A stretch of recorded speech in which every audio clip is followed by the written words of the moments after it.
Hello friends, welcome to my YouTube channel Akash tutorial. आज हम लोग डिस्कस करेंगे क्लास 10th का चैप्टर नंबर 6 ट्रायंगल्स के बारे में। What is triangles, triangles, types of triangles, properties of triangles, ये सब के बारे में हम लोग जानकारी क्लास 9th में भी ले चुके हैं। फिर भी हम इस चैप्टर में अध्ययन कर लेते हैं, क्योंकि जो स्टूडेंट क्लास 9th में नहीं स्टडी किए हैं उसे कुछ भी दिक्कत ना हो। चलिए स्टार्ट करते हैं। ट्रायंगल्स किसे कहते हैं? चूंकि हम लोग जानते हैं ट्रायंगल्स में 3 साइड होते हैं, 3 एंगल होते हैं एंड एंगलों का जो सम होता है 180 डिग्री होता है। ये हम लोग जानते हैं, इसी को ट्रायंगल कहते हैं। इसी को हम लोग डेफिनेशन लिखते हैं। ए triangle is a polygon that consists 3 sides,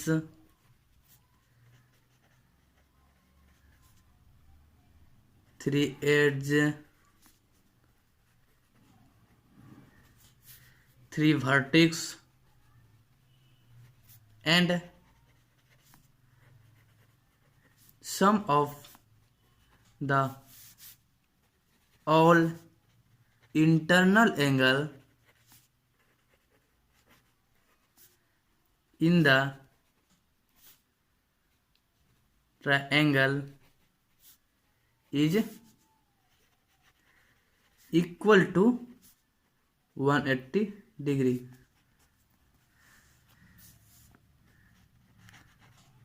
Types of triangle. Triangle में 2 चीज देखते हैं हम, एक साइड होते हैं, एक एंगल होते हैं। तो एंगल का भी जो बंटवारा हो किया गया है यही 2 के आधार पर किया गया है। एक पहला होता है बेस्ड ऑन द साइड्स और दूसरा होता है बेस्ड ऑन द एंगल्स। हम लोग पहला देखते हैं बेस्ड ऑन द साइड्स। त्रिभुज में 3 साइड्स होते हैं, हर स्टूडेंट जानते हैं।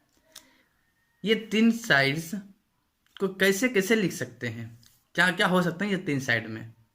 या तो ये तीनों साइड इक्वल हो सकते हैं, या ये तीनों साइड्स अनइक्वल हो सकते हैं, या फिर 2 साइड्स इक्वल और तीसरा साइड्स अनइक्वल हो सकते हैं।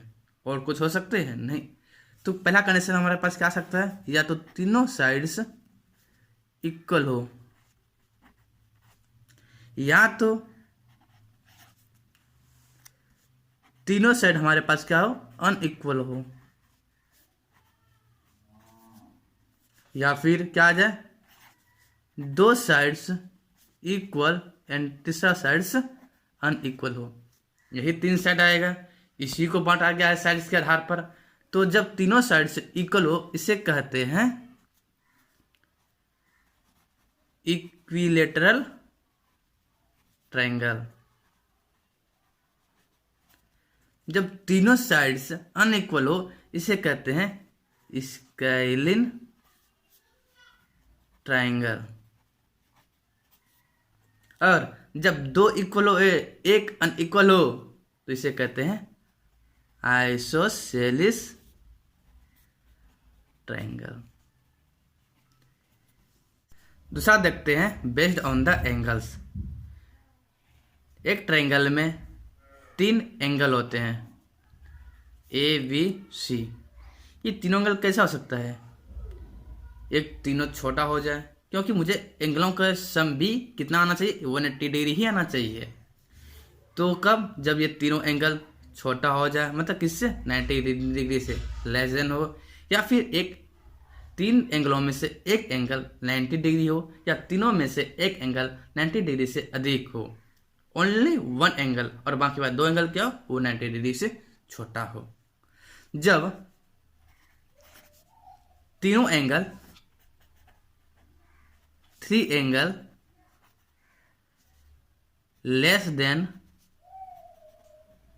90 डिग्री, जब तीनों एंगल 90 डिग्री से कम हो तो उसे कहते हैं एक्यूट एंगल्ड ट्रायंगल। ये पहला कंडीशन आएगा हमारे पास।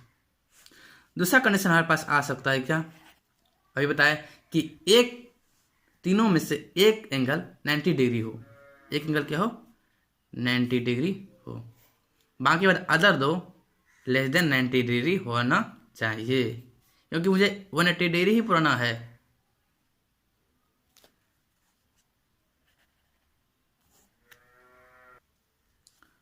One of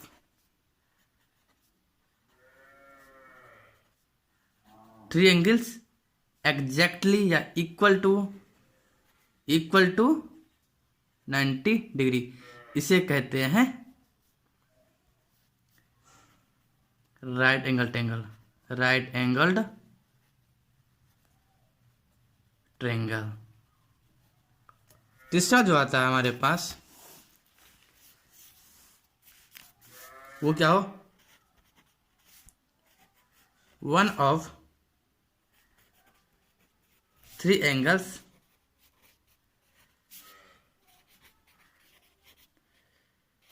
greater than 90 degree. ये क्या हो 90 डिग्री से अधिक हो, इससे कहते हैं ऑब्ट्यूज एंगल्ड ट्रायंगल। अब देखते हैं प्रॉपर्टीज ऑफ ट्रायंगल। पहला प्रॉपर्टीज क्या होता है कि तीनों एंगलों का योग कितना हो 180 डिग्री हो।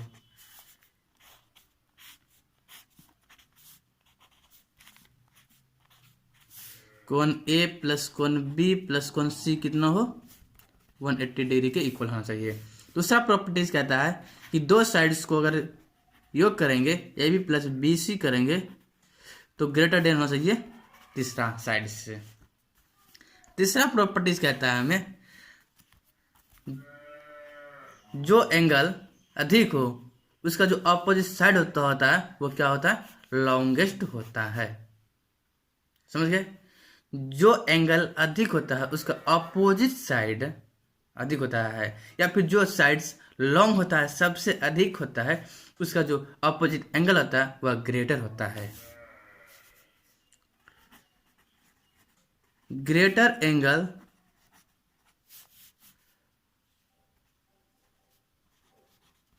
opposite sides is longest side of all three sides। चौथा प्रॉपर्टीज देखते हैं क्या हो। एक हमारा ट्रायंगल है ए बी सी, अगर हमें एक्सटर्नल एंगल निकालना है, एक्सटर्नल प्रॉपर्टी जो कि 9th में पढ़ चुके हैं कि इंटरनल अपोजिट एंगल जो था उनका सम करते हैं। क्या करते हैं, अगर ए से डी निकालना है तो इंटरनल अपोजिट एंगल ए और सी जो था ए और बी उससे सम करते हैं, तो कोण ए प्लस कोण बी करते हैं। पांचवा प्रॉपर्टीज कहता है कि दो triangle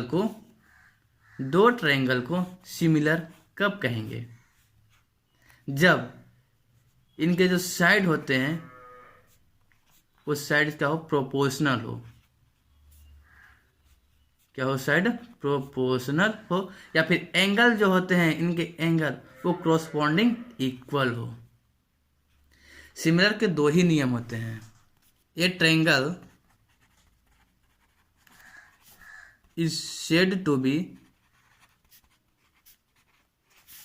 similar if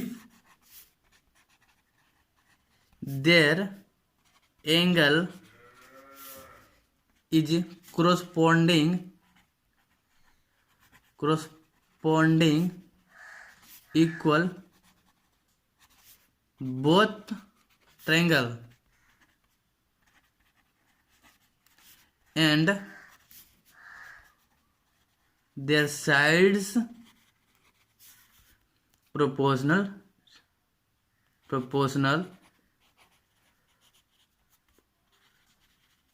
in ratio, तब कहेंगे वह दो ट्रायंगल क्या है हमारा सिमिलर है।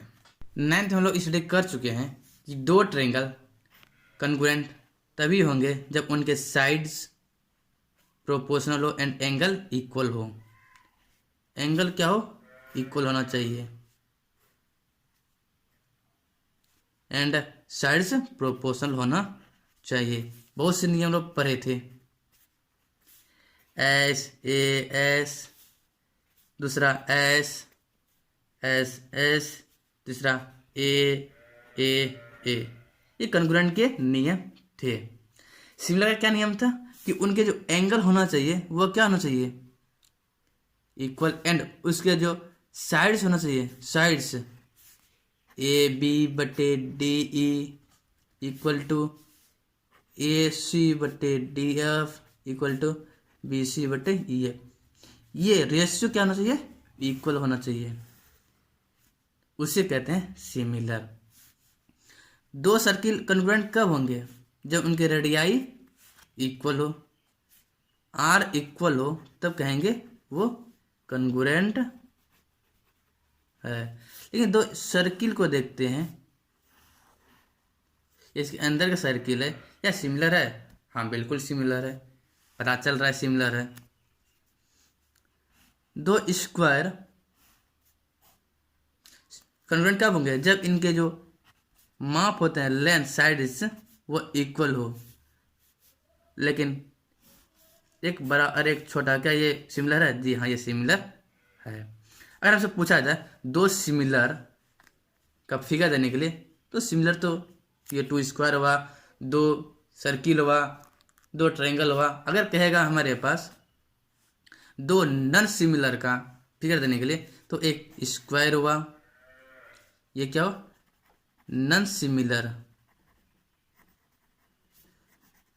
Figure, square and circle, triangle and square,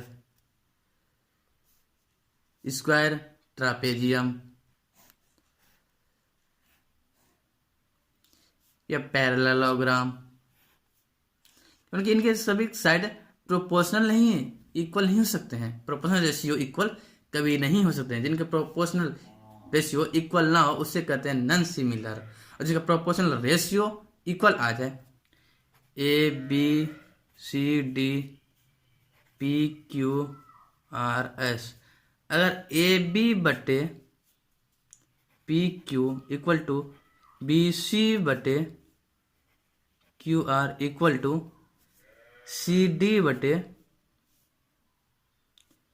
S R equal to A D बटे पी एस। अगर ये सभी प्रोपोर्शनल आ जाए रेशियो में, तब कहेंगे वो सिमिलर है। अगर एक भी नन आ जाए, उसे कहेंगे नॉन सिमिलर। और सिमिलर कब कहेंगे सिमिलर? जब ए बी बटे P Q equal to B C बटे Q R equal to C D बटे S R equal to A D बटे पी एस, ये इक्वल आ जाए, इसको कहते हैं सिमिलर, और इसे कहेंगे नॉन सिमिलर। तो आशा करता हूँ आप लोगों का क्लियर हो चुका होगा। Thank you.